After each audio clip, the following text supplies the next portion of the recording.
ओम शिवोहम शिवोहम शिवोहम।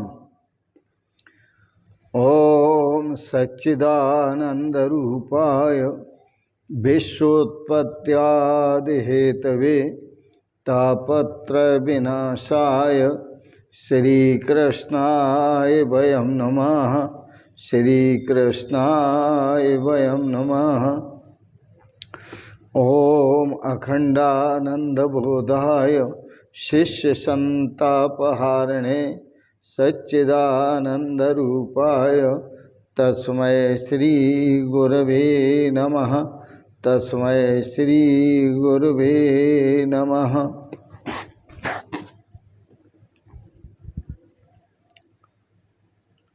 पूर्व प्रसंग में आप प्रहलाद चरित्र को श्रवण कर रहे थे।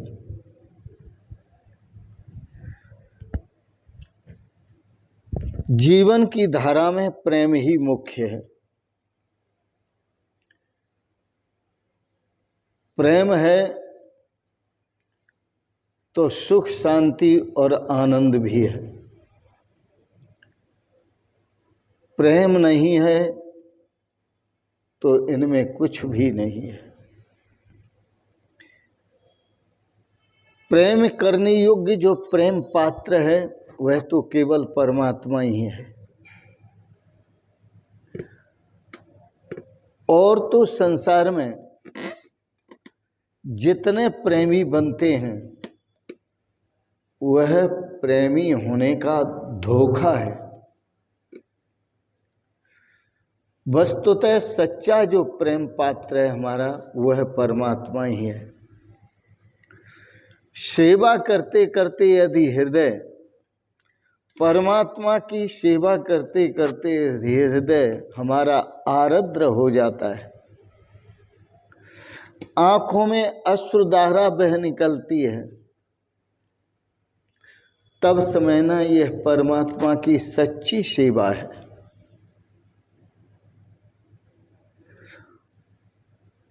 और बिंब की सेवा करते करते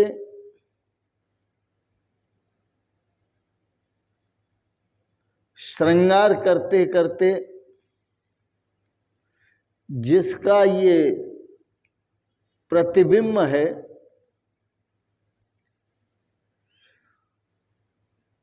वह प्रतिबिंब भी निखरेगा। यदि आप ईश्वर को कुछ देते हैं, थोड़ा सा भी प्रेम से देते हैं, तो ईश्वर तुम्हें कई गुना बढ़ा करके देगा। संसार का तो रिवाज है, आप किसी को पैसे दो तो ब्याज कोई 2% देता है, कोई 5% देता है, कोई 10% देता है। पर भगवान के दरबार में तो परसेंट की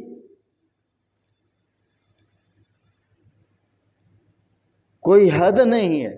वो कितना देते हैं, परसेंट की कोई सीमा नहीं है।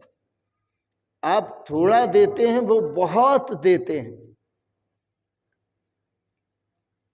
मैंने सुना है कि परमात्मा ने, प्रभु ने द्रौपदी की लाज रखी थी। तुम थोड़ा दोगे तो वो बहुत देंगे। द्रौपदी ने एक वस्त्र से फाड़कर थोड़ी चिरी से उनके पट्टी बांधी थी भगवान की, भगवान श्री कृष्ण की।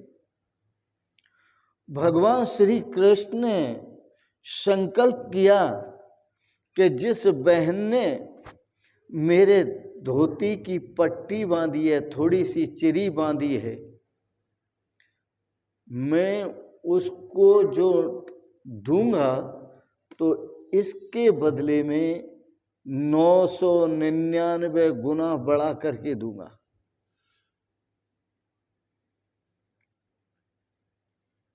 एक चिरी के बदले में 999 साड़ियां दूंगा। भगवान ने उसी समय प्रतिज्ञा कर ली और 999 सीढ़ियां दे करके, साड़ियां दे करके, 999 साड़ियां दे करके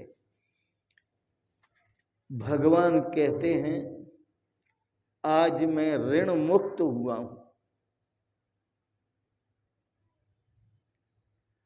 भक्त जो भी सेवा करते हैं भगवान उनके ऋणी हो जाते हैं और उस सेवा का जो फल है वो कई गुना बढ़ा करके देते हैं। जैसे द्रौपदी को दिया, जरा से चीर के बदले में 999 साड़ियां दे करके भगवान ने अपने को ऋण मुक्त समझा। मनुष्य ईश्वर को जितना भी देता है ईश्वर उसे कई गुना बढ़ा करके देता है। आप ऐसे समझो, पृथ्वी में आप एक आम का बीज गाड़ते हैं, पृथ्वी उस बीज को अपने में समाहित करती है और वृक्ष रूप में उसे प्रतिफलित कर देती है। आप समझ सकते हैं कि वह प्रतिफलित हुआ वृक्ष आपको कितने फल देता है, कितने बीज देता है। एक सरसों का दाना आप डालते हैं पृथ्वी में उगाने के लिए, वह दाना तो मिट जाता है लेकिन उस दाने के बदले में यह पृथ्वी आपको कितना गुना बढ़कर के दाने देती है। सरसों के पौधे पर गिन लेना कितने दाने। परमात्मा किसी का दिया हुआ रखता नहीं है, वो अपने भक्तों को कई गुना बढ़ा करके देता है। अतः आत्मा अपने को समर्पित की गई वस्तु कई गुना करके वापस देती है। आत्म द्वारा, प्रेम द्वारा, पूर्ण श्रद्धा द्वारा जो भगवान को अर्पित किया जाता है वो कई गुना बढ़कर के वापस मिलता है। संसार का रिवाज है आप जैसा करते हैं उस कर्म का प्रतिफल आपको मिलता है, लेकिन आप जितना करते हैं, जैसा करते हैं, आपको वैसा मिलता है। यहां न घट करके मिलता है संसार का जो प्रतिफल मिलता है, न बढ़ करके मिलता है, परंतु भगवान की सेवा का जो प्रतिफल है, प्रेम है, आप थोड़ा प्रेम देते हैं परमात्मा को, वह आपको कई गुना बढ़ा करके प्रेम देता है। प्रहलाद जी प्रभु से स्तुति करते हैं, नरसिंह भगवान से, प्रभु आपके मांगलिक सद्गुणों का वर्णन कोई नहीं कर सकता, तो मैं कैसे करूं? ब्रह्मा आदि देव भी आपकी लीला का पार नहीं पा सकते, तो मैं आपकी लीला को कैसे पार पा सकता हूं? आप शांत तो हो जाइए। मेरे पिता का तो इस जगत से आपने उद्धार कर दिया और जगत के लिए जो कंटक के समान थे उनका वध करके उनका उद्धार किया। ये तो आपने अच्छा ही किया, बहुत अच्छा किया। संसार में दुख देने वाला व्यक्ति कल मरे सो आज मर जाए, और आज मरे सो अभी मर जाए। ये तो आपने अच्छा ही किया मेरे पिता का वध करके। आपके इस भयंकर स्वरूप को देखकर प्रभु देवगण जितने भी हैं सब भयभीत हो रहे हैं, परंतु आपके इस नरसिंह भयंकर रूप से मुझे कोई भय नहीं है। मुझे आपके उग्र रूप का कोई भय नहीं है। मुझे तो संसार चक्र का भय था। मैं संसार चक्र से डरता था और मैं त्रस्तो अस्मि अहम, इस संसार चक्र में आकर के बड़ा दुखी हो चुका था, बड़ा त्रस्त हो चुका था। बद्ध स्वकर्मणा, अपने कर्म में, कर्म के फल में बंधा हुआ, अपने कर्मों के जाल में बंधा हुआ मैं नाना प्रकार के दुख उठा रहा था।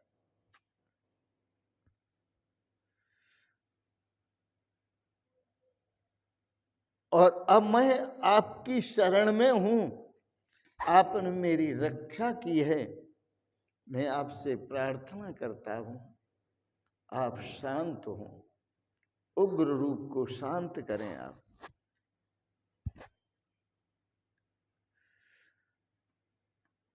आप ही सभी का आश्रय हैं प्रभु,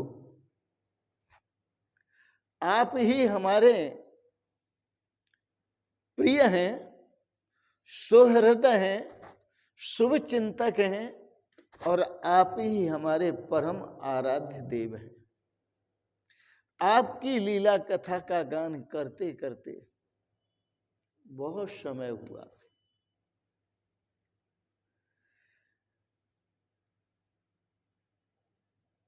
प्रहलाद जी भगवान की लीला कथा का गान करते करते बहुत सरलता से जीवन बिता रहे थे। इस संसार की कठिनाइयों को पार पाने का साधन केवल परमात्मा ही है। परमात्मा के सिवाय और कोई दूसरा नहीं।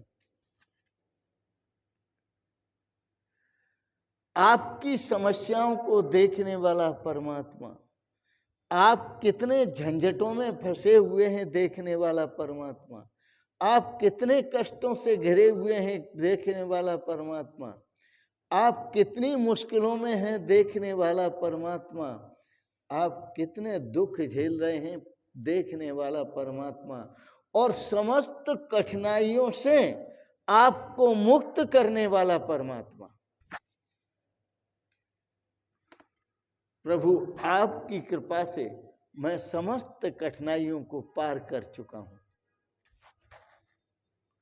लीला कथा का गान करते हुए, आपके स्वरूप का चिंतन करते हुए, आपके नाम का चिंतन करते हुए जीवन का आनंद ले रहा हूं। आयु श्रियम विभवम इंद्रियम विरंचात न इच्छामि। मैं अब ब्रह्मा से न तो आयु चाहता हूं, न लक्ष्मी चाहता हूं, न संसार के भोग चाहता हूं, न संसार का सुख चाहता हूं। भगवान, यह संसार तो अंधकार से भरा हुआ है, दुख रूपी अंधकार से भरा हुआ है। यह संसार तो एक ऐसा कुआं है जिसमें अंधेरा ही अंधेरा है, और वह अंधेरा कटने का नाम नहीं लेता।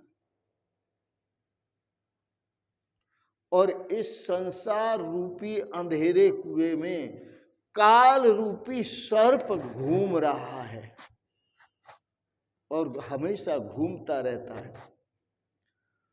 कुएं में विषय भोगों की इच्छा वाले मनुष्य फंसे हुए, इस संसार रूपी कुएं में विषय भोगों की इच्छा वाले पुरुष फंसे हुए हैं, जो विषय भोगों की इच्छा रखते हैं। नाथ, मुझे यह सब कुछ नहीं चाहिए। मैं तो आपकी लीला कथाओं का ही सिर्फ दर्शन करना चाहता हूं, गायन करना चाहता हूं, क्योंकि संसार का चिंतन करने से, संसार में जन्म लेने से, संसारियों में जीने से ये मेरी दुर्दशा हुई, उसको मैं देख चुका हूं। किसी पाप वासना का फल रहा होगा जिसके कारण मुझे इतने कष्ट मिले।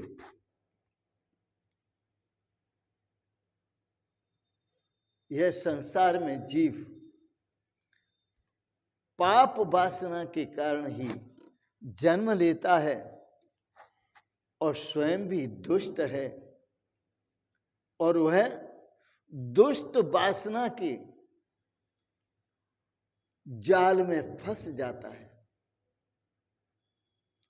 और फंस करके फिर मुक्त होना चाहता है। बद्धो ही वासना बद्ध मोक्षस्यात् वासना क्षय। वासनाओं में बंध जाना ही बंधन है और वासनाओं से मुक्त हो जाना ही मुक्ति है।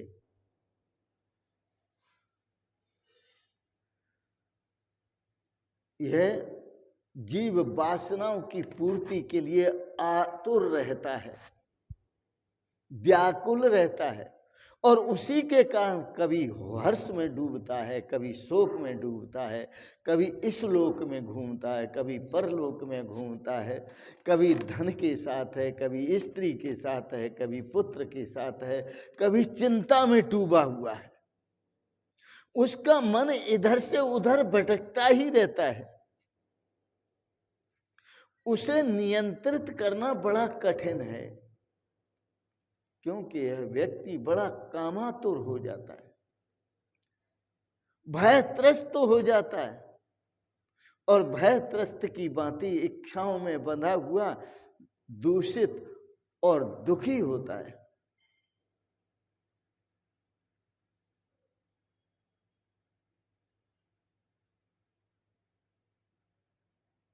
इस मन को सोचो, दुरितम दुष्टम असाधु तीव्रम कामातुरम हर्ष शोक भय तृष्णार्तः। यह जो विषय भोगों में फंसा हुआ मन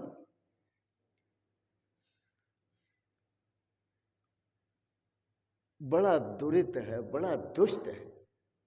दुष्टम,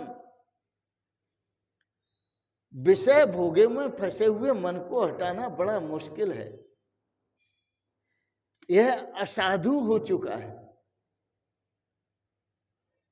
तीव्रम कामातुरम, यह लोगों का मन, संसारी पुरुषों का मन, संसार में फंसे हुए, संसार रूपी कुएं में गिरे हुए लोगों का मन कामातुरम, कामातुर हो चुका है।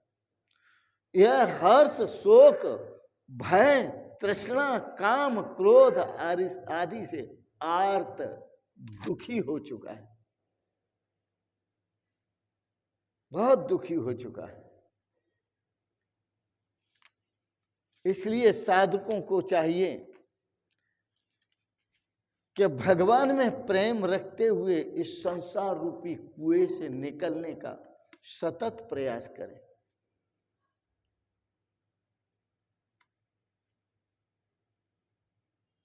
लोग सिनेमा देखते हैं,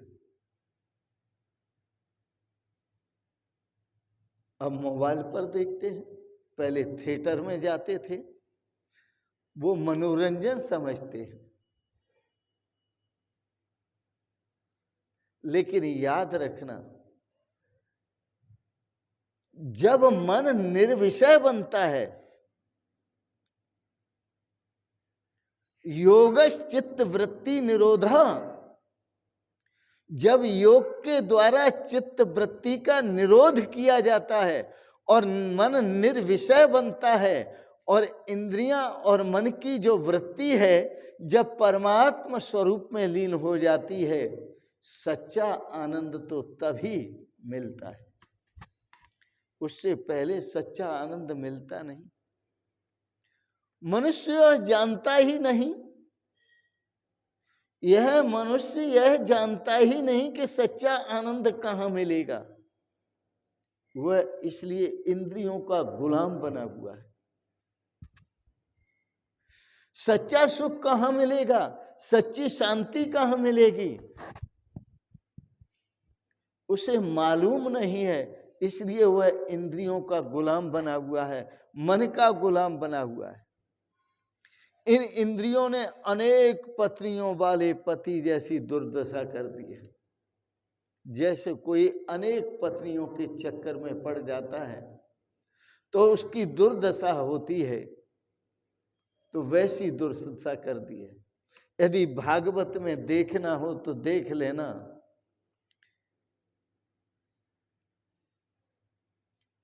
7वें स्कंद के 9वें अध्याय और 40वें श्लोक में